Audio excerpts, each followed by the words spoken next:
This is our first night in Dublin.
And the landlady's eyes open wide with delight, and she says, I have whiskies and wines of the best, and the stories you told me were only in jest, and it's no, they never, no, they never, no more, will I play the wild rover, no, never, no more. Here we are, lads.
Here, I'll take yours if you take mine. We'll rotate. I'll take yours if you take mine. Oh no, here.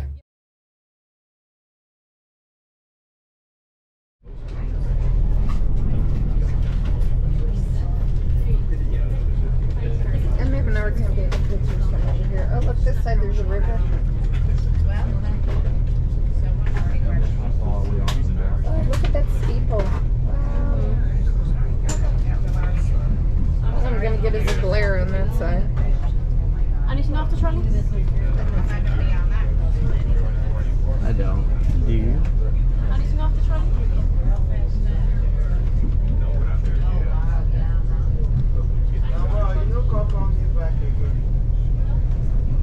Anyway, I did for Put the batteries back on.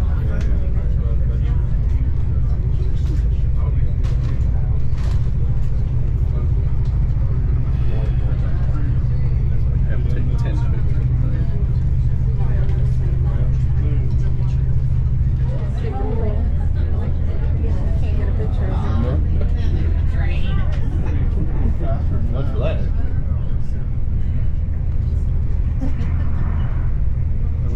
Little Netherlands right here. Moving too fast. Missed it.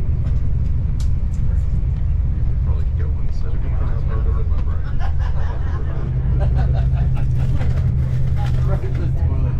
I'm actually on the toilet. I may be duplicating some pictures on there. Sorry. Give me your phone number and I'll text you this picture.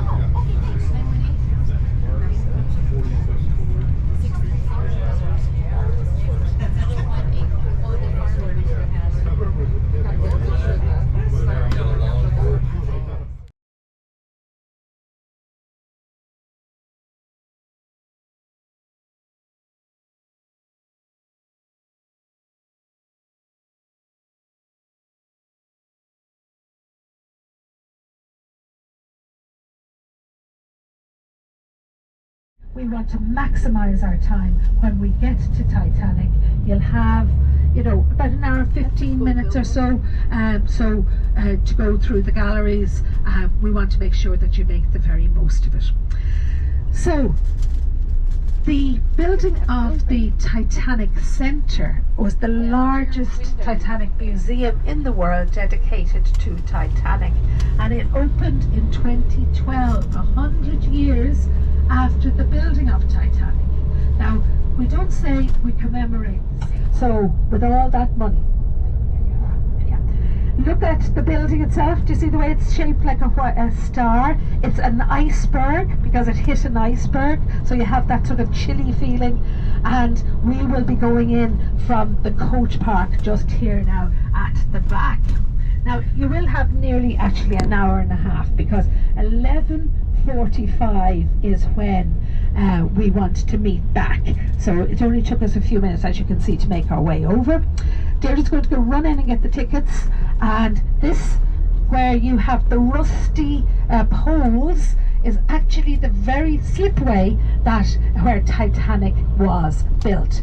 And just make sure that the very last galleries that you spend a little time there, because opened last year, is a new part. There's an exact scale model, of Titanic. It's 1 to 35 is the scale, so it's about 25 foot long, and in it you have the violin that was played by the master, the violin, the conductor of the orchestra that very famously went down with Titanic. His name was Wallace Hartley. He was only 33 years old. He was English.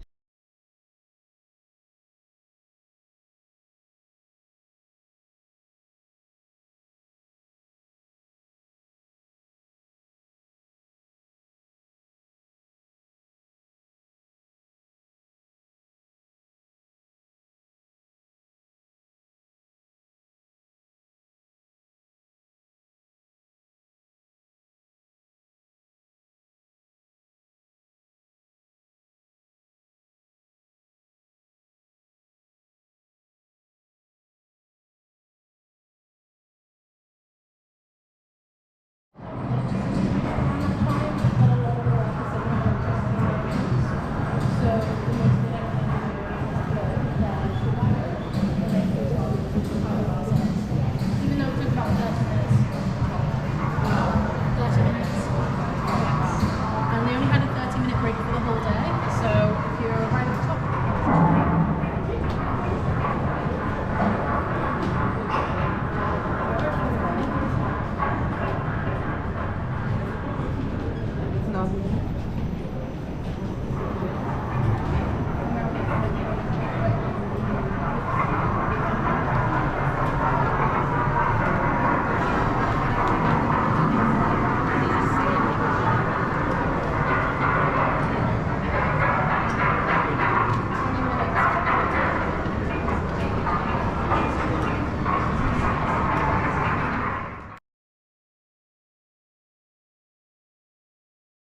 My dad got me my start, then my brothers after me.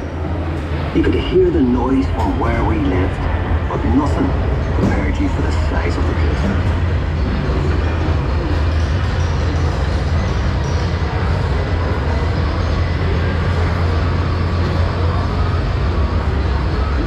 I was there from the beginning. I watched the shipwrights lay the keel blocks. They set big wooden blocks on the slipway to start with. Then the keel at top of that, like a backbone, and the frames attached to that, like a skeleton. Workshops everywhere. It took weeks to find your way around. There'd be workshops for every trade you ever heard of. Painters, sailmakers, coppersmiths, boiler makers, cabinet makers. I even learned a bit about French polishing off them. Harlowers is a fine place to work, but dangerous. Every ship cost a life, and there'd be lots of injuries besides. I was in the engine works for a while. Very well equipped it was. That's where we built the triple expansion engines. 2 of them, each as high as a 3-story house. I worked in the frame bending shop. You'd heat steel beams in the furnace, then hook them onto slabs of cast iron and hammer them curved. It was skilled work. You had to bend them more than you needed because the frame straightened out a little when it cooled. The shell plates that made up the hull weighed up to 4.5 tons. They were taller than the da. The plates were overlapped on the edges. Some were raised, one after another. We called it clincher. One of the foremen taught me years ago. That's how you built steel ships. I worked as a heater boy. You had to heat the rivets on a wee plate. You pump the bellows till the rivet was white hot, and you get a hold of it with your tongs and throw it up to the catcher, and he put it in the hole in the plate with the holder up. There were 2 of us on the other side of the plate with the holder up. We had to hammer the rivet so it filled the hole before it turned dull red. The double bottom. That's a wee space we called the tanks, made up of steel plates. The rest of the rivet squad all had to fit into that gap.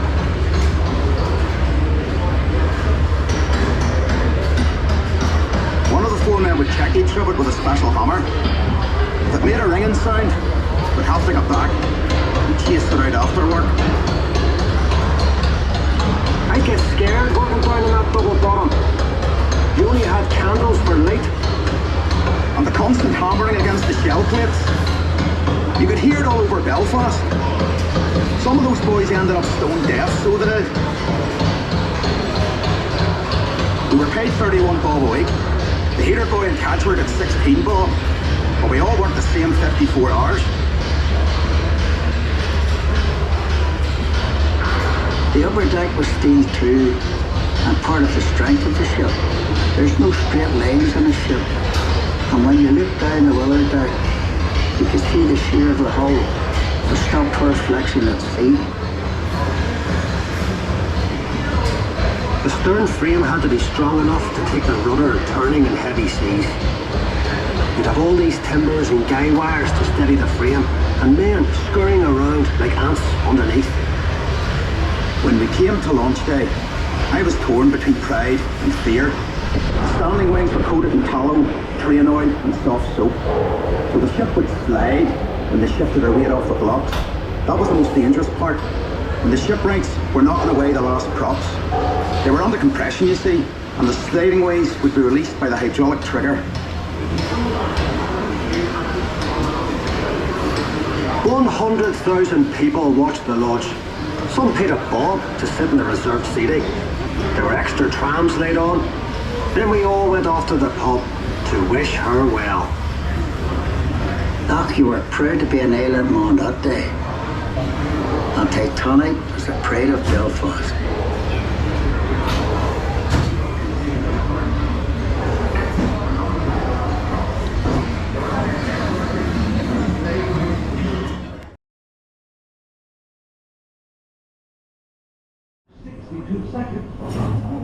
What's the heading of the search then? Lesson if we run it from Gillard? Nonsense. Harry and I are convinced that the pursuit of speed is futile. Safety and luxury will become the deciding factors on the transatlantic route. You'll see. Mr. Perry, did the launch go as you planned?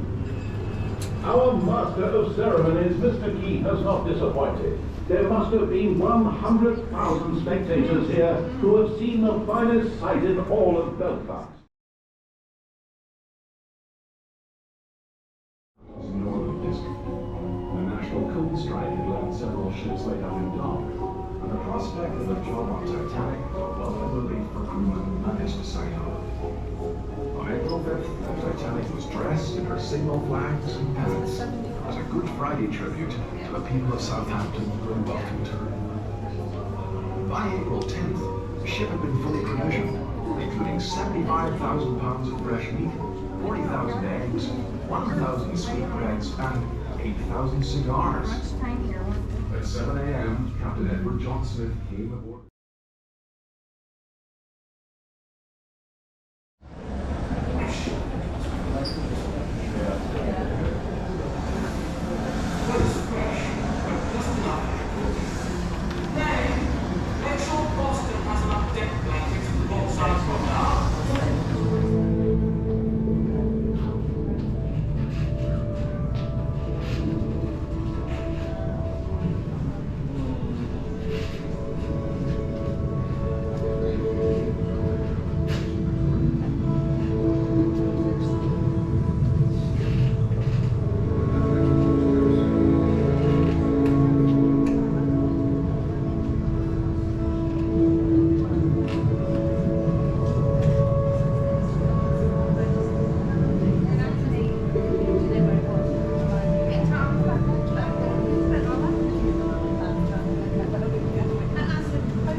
I think Titanic has always been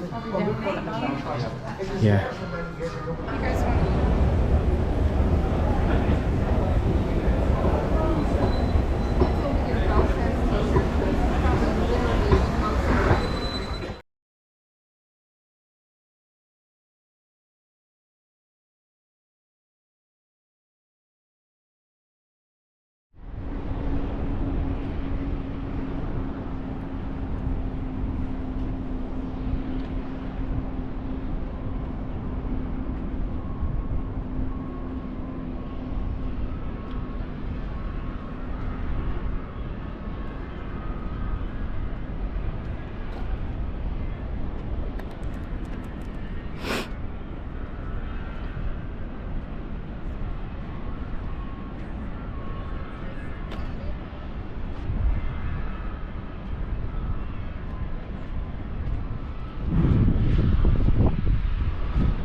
It is. Building the cruise ship over there.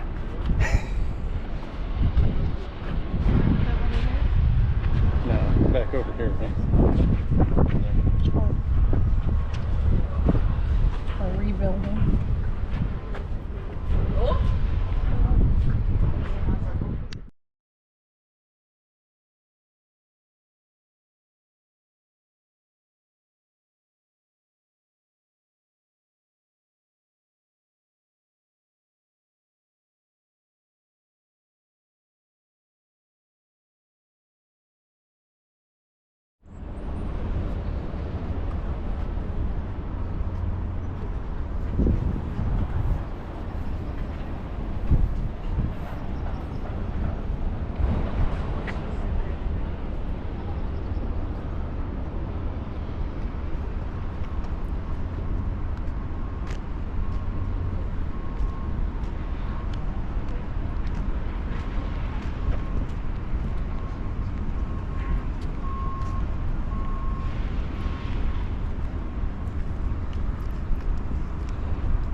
Of the city, but it won't take us very long to get over to our lunch venue, so we're heading straight to lunch, and lunch will be a starter and a main course. You'll have a choice of starters, choice of main course. We have been advised of dietaries, so if the gluten-free person makes them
we're going on to, it is 100% of the Protestant community. Then we cross over onto the falls, it's 100% of the Catholic community. And how do you tell the difference? You don't, because there are no differences. Everyone's the same.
Had the names of the first and the second class passengers. They didn't really bother with, you know, the underlings so much. And so when the memorial came around for the centenary of the sinking of the Titanic in 2012, they did a huge amount of research and they got all of the names of all of the 1,512 people that lost their lives in that huge disaster, and some of them are aliases, just a few of them. So people who were travelling under an assumed name for whatever reason, and can you imagine, their families would never have known that they died on the Titanic because they'll never be traced at this stage. This bank here on our right hand side is we have what we call the Aviva Stadium, or rather the Three Arena. Just here.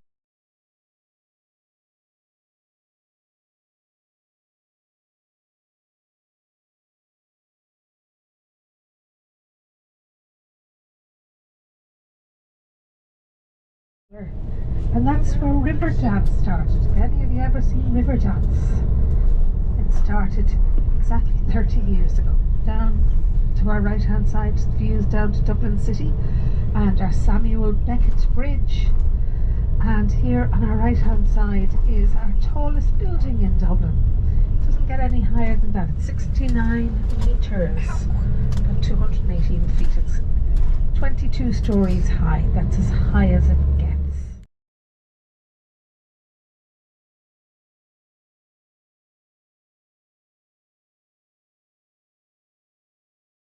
And Goliath. Some people prefer towers. And we'll put these on t-shirts and mugs and things like that. The ones that are red and white. And you'll all see them shortly. Now we'll run into a little bit of traffic, but we're saying we should be back to the hotel. About 15 minutes, would you say, Maris? Yeah, about 15 minutes or so. We'll get you back. See one of the rowing clubs there on our left hand side.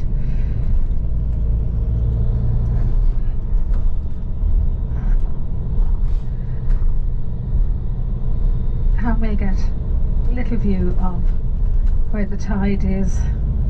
Just a few moments now along by the beach in Sandymount. This is Ringsend. You can see this side of the river also Docklands, where you have those big cranes, the blue cranes on our left hand side.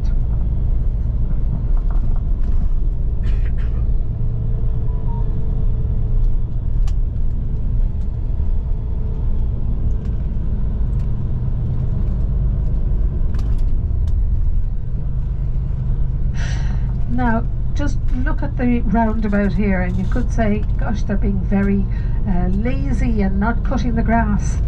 But in lots of places here, we have what we call no mow May.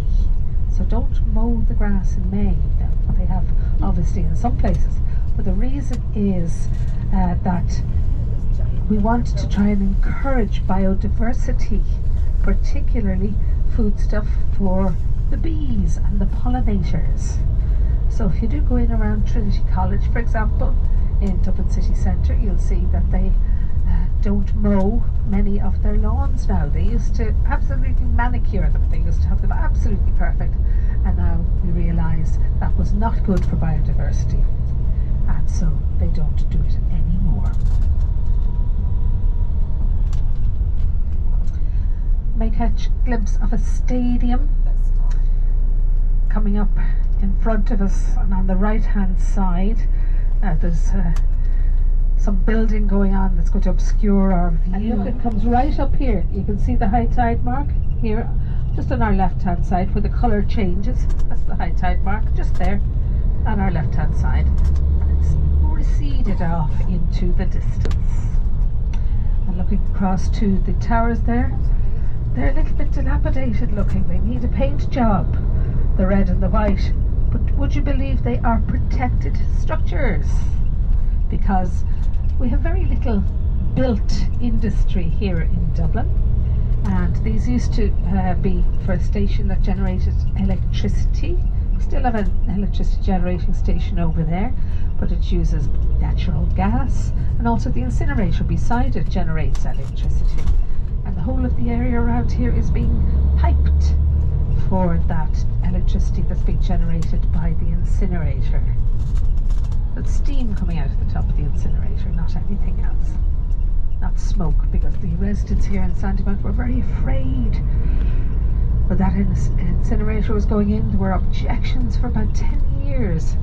It was held up, but eventually they got to build it, and the quality of the air has not disimproved as a result of the incinerator being in the area. But as I was saying, the Poolbeg Towers are protected structures because we have so little industrial architecture here, and they have become iconic symbols of Dublin. Now, different kind of tower coming up here in a couple of moments. It's called a Martello Tower, built between 1804 and 1815. There were a series of 75 such towers built all along the east coast of Ireland. There were also many built along the south coast of England, because at the time England was at war with France. So the French, they thought, would come across the channel. That's why they had them in south of England. They could signal from one to another, but they also thought the French might come through the back door. Here's the tower on your left hand side. They might come through the back door, and what they might do is use Ireland as a launch pad to go into mainland Britain, particularly Wales, and then make their way from there into England. It never happened, but we have these towers as a legacy. Now, looking straight across is quite misty, but what looks like an island over there, that's Howth. So if any of you are going, you'll be over that side tomorrow if you're on the North Coast tour. Some beautiful homes, ladies and gentlemen, coming up right and left of you as we're coming through this rather salubrious area of Dublin City. As I say, it's known as Sandymount, and even the most modest home in this area will probably have €1 million price tag, and many of them we see are not at all modest and are beautiful period homes that would have multi-million price tags on them. Average cost of a home in Dublin. We're told is in around 450,000, maybe as far as 500,000, but wouldn't go very far here. A little rabbit hutch or a shoebox or something like that you might be able to afford in this kind of area. So it is difficult for anybody to get on the property ladder here, especially young people. So there is a problem, and we love to buy our homes here rather than rent for a long time. We love to buy. So we're just being delayed by a train, the DART, the Dublin Area Rapid Transit. We've actually made great time, which is terrific. We were erring on the side of more traffic, but at the moment we're doing well. So just when the commuter train passes by, we'll be able to continue on and cross over. So just a few minutes away at this stage from the hotel.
We'll make it our way over.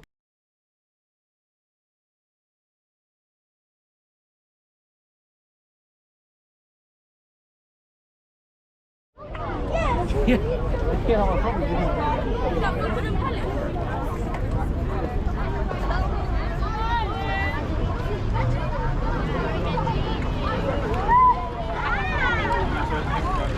said it's a garden party.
sign over there on the Marriott says the County Hall, the home of the government from 1922 to 1986.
Please do sit back, relax.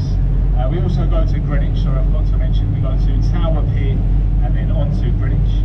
But enjoy the sunshine, enjoy the surroundings, make yourselves at home. We've got a bar downstairs, toilets, they are downstairs at the back of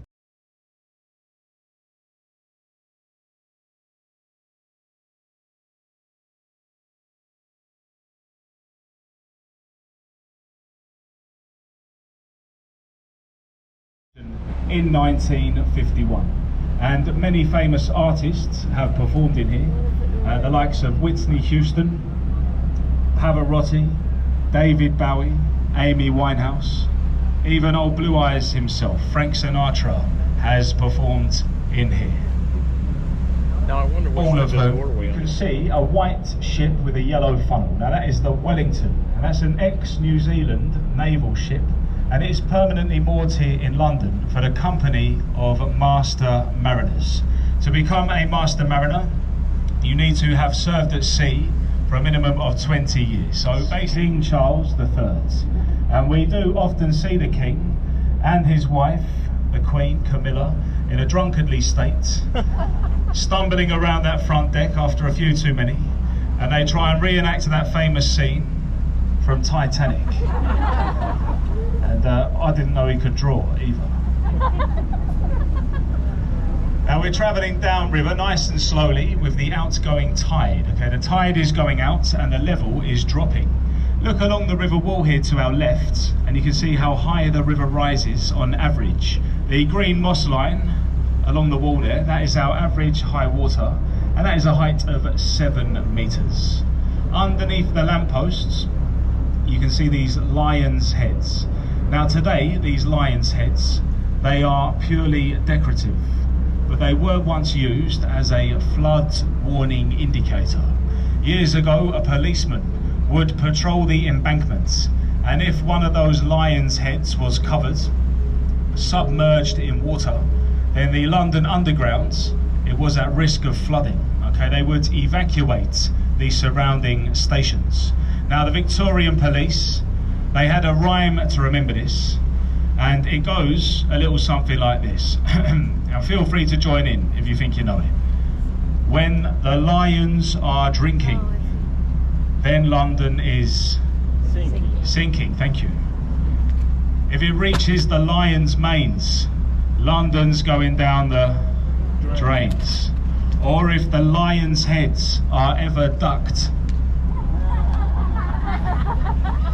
then London is flooded, shall we say. Now also on our left, there's a building with a sloping roof and arched windows. And this is the old City of London School for Boys.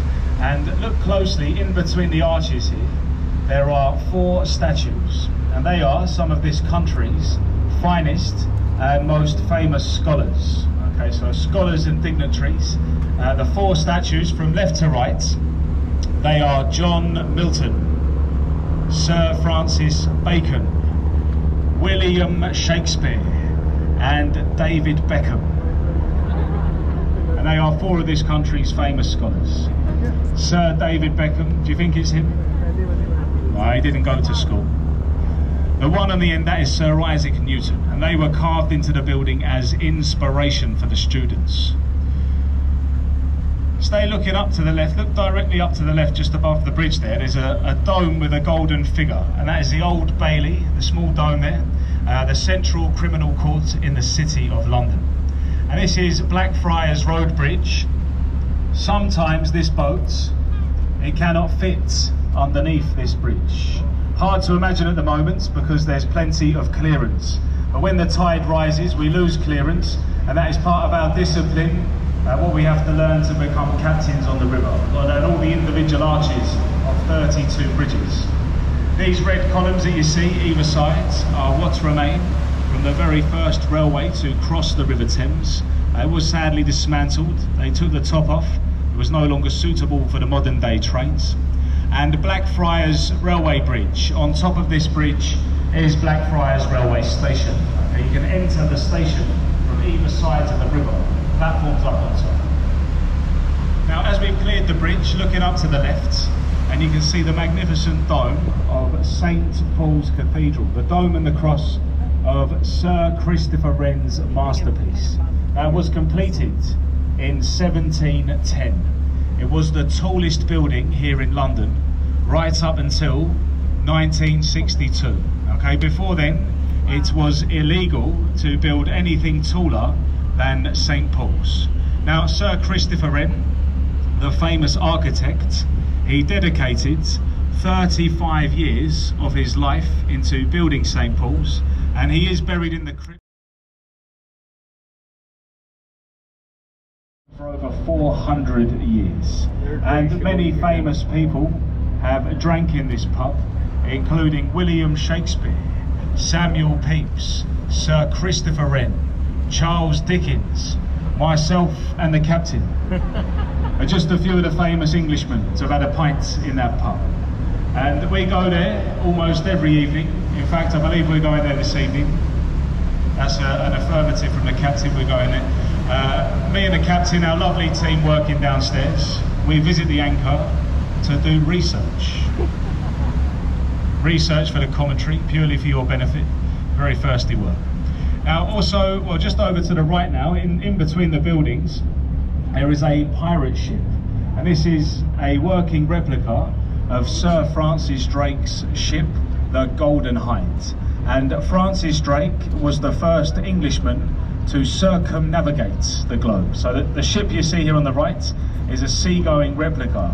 Okay, it has retraced Drake's voyage, and it is a museum in the dock today. So that's the Golden Hind, the Tudor galleon pirate ship on our right.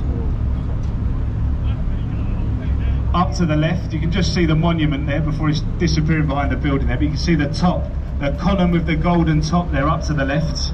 That is Sir Christopher Wren's monument.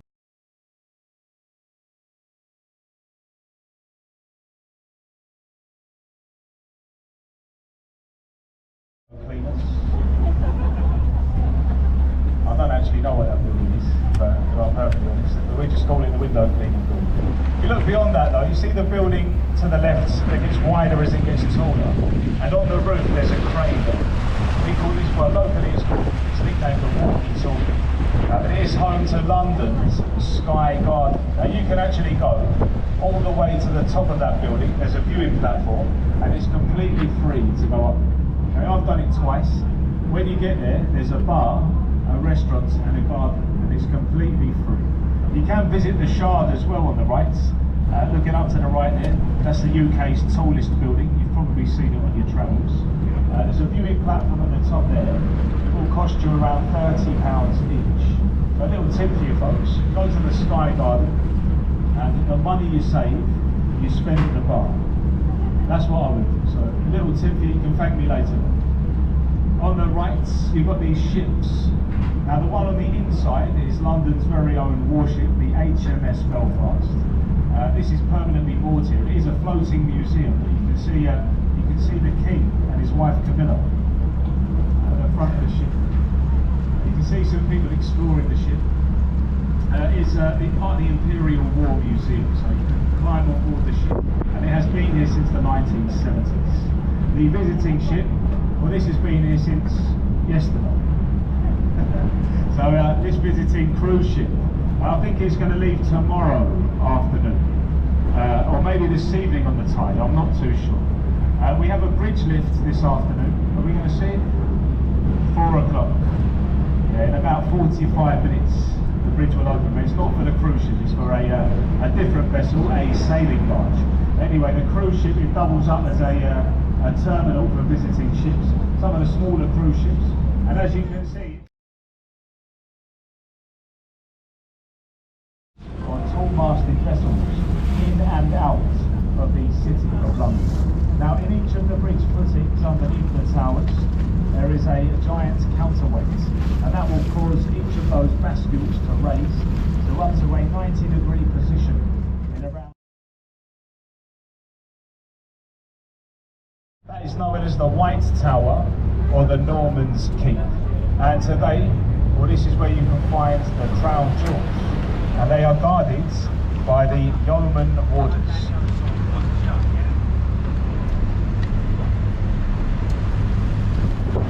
Now folks, we like to keep the centre aisle clear if possible. If you want to stand up and take lots of photos, please do so at the back. But if you are in the centre aisle area, please, if you could find a seat. Please kindly find a seat. Otherwise, go to the back. Thank you very much.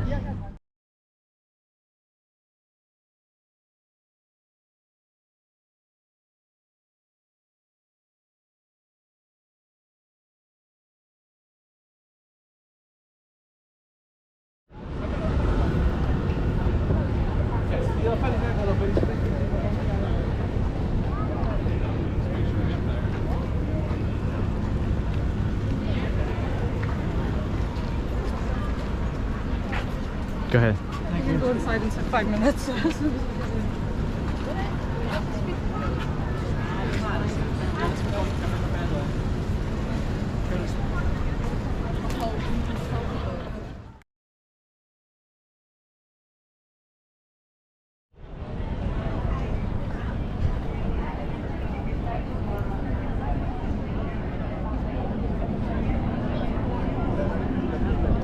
Sí, te'n recordes aquella blanca, aquella que em vaig comprar?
Oh yeah, that's a good one.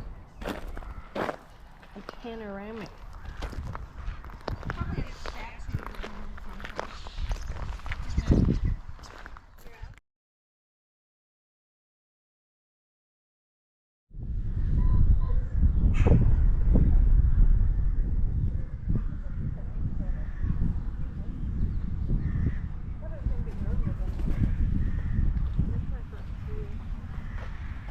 Wow.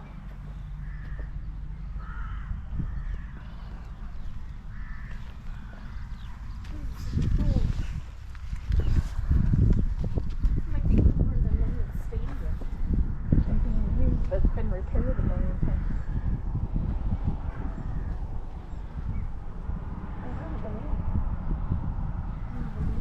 Yeah.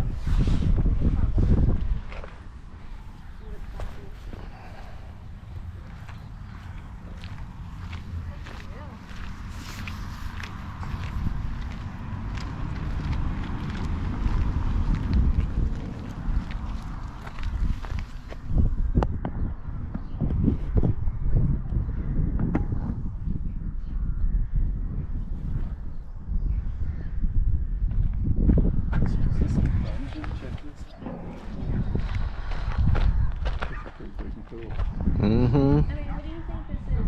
2.5 stories? Yeah, probably something. Oh, wow. I Or mean, 3 up to stories? there, that would be equivalent of a 4-story building if they're in that tower. Yeah. And then the tower around here, the big tower is.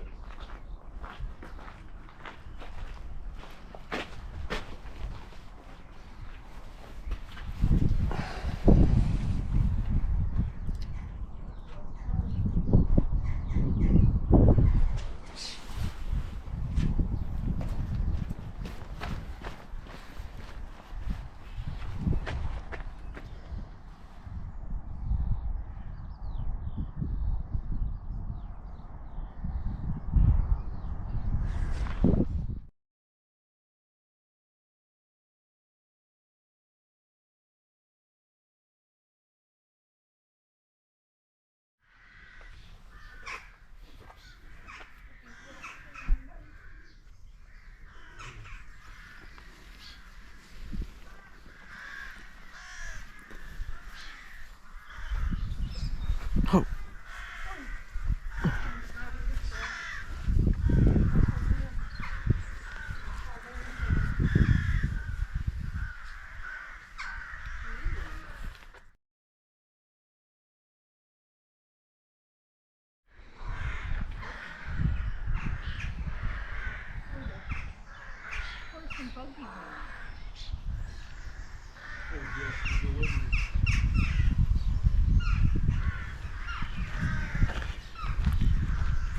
Where did you see grass?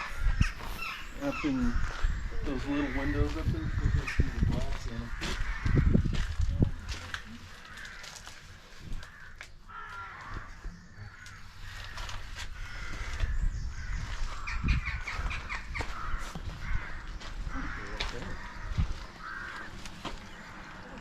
I just want to go inside. Oh, look at the gargoyle.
Jeff, can you see that? Yeah. I'm gonna zoom in on that and see.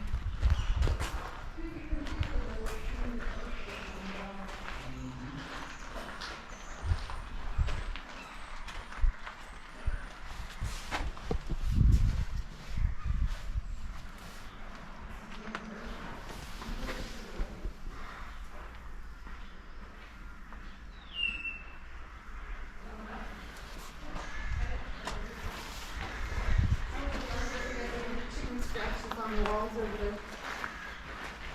Isn't that crazy?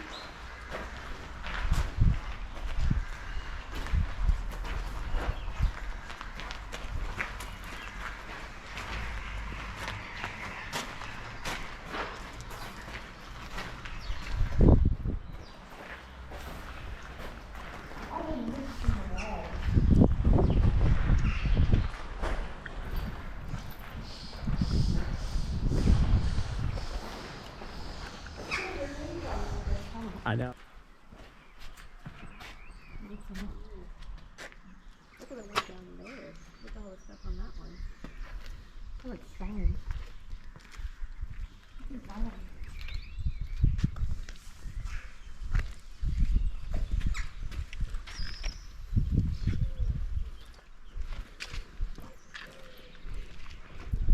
What's in that cubby?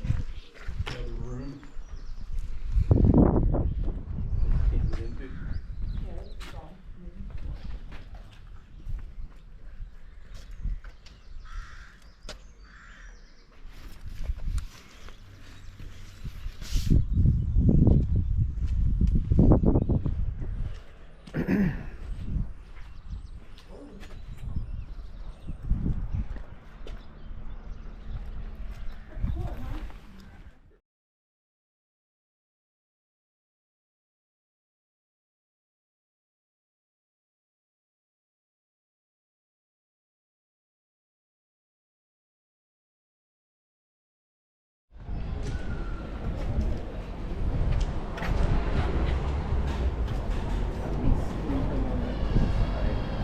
Right there, that black door.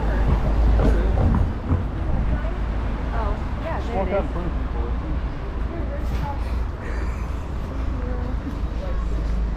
The BMW.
It is, yeah. Right in the middle of downtown.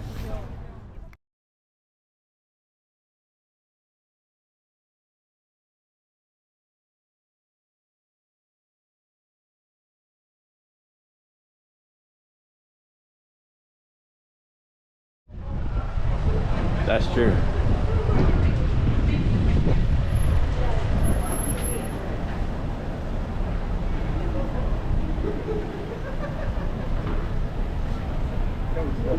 We're coming back here tomorrow to walk around some more and see more of it because it just goes back to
There's something over there, right?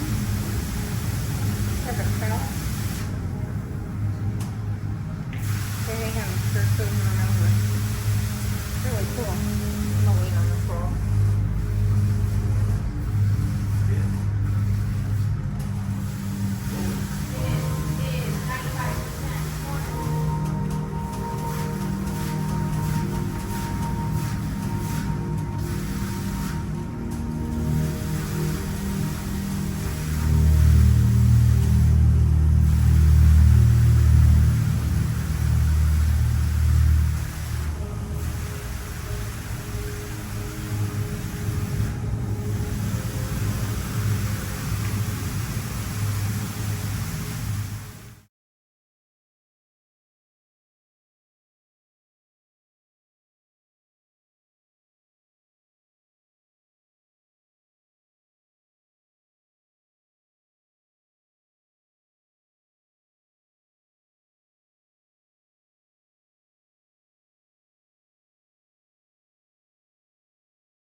bed and couldn't have gone down.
I'm just gonna grab this one thing.